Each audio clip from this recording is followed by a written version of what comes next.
देशवासियों को आज चतुर्थी का बहुत बहुत मैं शुभकामनाएं देना चाहता हूं और उम्मीद करता हूं कि गणेश जी का आशीर्वाद सबको मिले।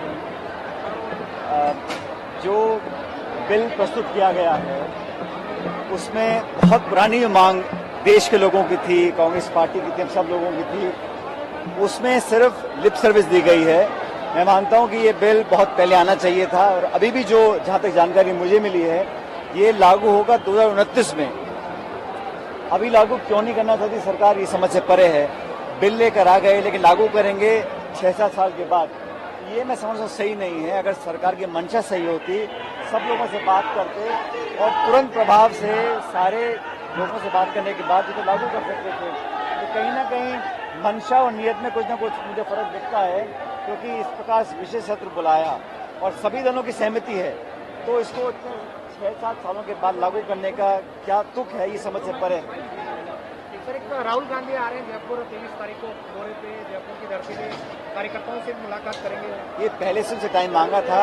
कांग्रेस अध्यक्ष खड़गे साहब और राहुल गांधी जी आएंगे और हमारे जो बूथ वर्कर्स हैं उनको हम लोग आई कार्ड्स भी देंगे, चिन्हित करेंगे, उनका एक सम्मेलन कराएगा और हमारी पार्टी का जो नया ऑफिस बनेगा उसका शिलान्यास भी होगा और कार्यकर्ताओं में ऊर्जा का संचार होगा।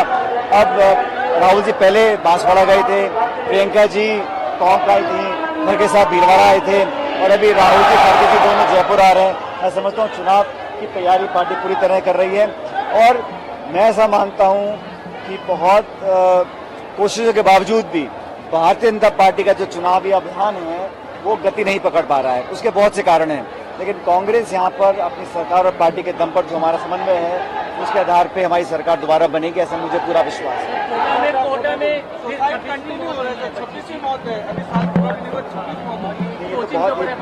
बहुत भयानक क्रम चल रहा है, इस पर हमें तुरंत विराम लगाना चाहिए। इसके लिए जो संभव कदम उठाने चाहिए सरकार को, समाज को, प्रशासन को उठाने चाहिए और इस प्रकार चलता रहेगा मैं समझता हूँ ये बिल्कुल अस्वीकार्य है। सर, कोचिंग माफिया आपको लगता है कि हावी है, क्योंकि प्रेशराइज का भी एक छात्रा ने आरोप लगाया कि प्रेशराइज करते हैं बच्चों को। देखिए, इस पे तो जैसा मुख्यमंत्री खुद अभी कोटा गए थे, उन्होंने भी बोला था, हम भी जाते रहे, मिलते रहते हैं, तो यहाँ पर तो काउंसलिंग के साथ साथ जांच भी होनी चाहिए कि क्या उनकी कंडीशंस ठीक है। जो बच्चे वहाँ पढ़ते हैं, जो बाहर से आते हैं, क्या उनको तनाव रहता है, उनको काउंसलिंग, मेडिकल हेल्प, कंसल्टिंग वो सब करनी चाहिए।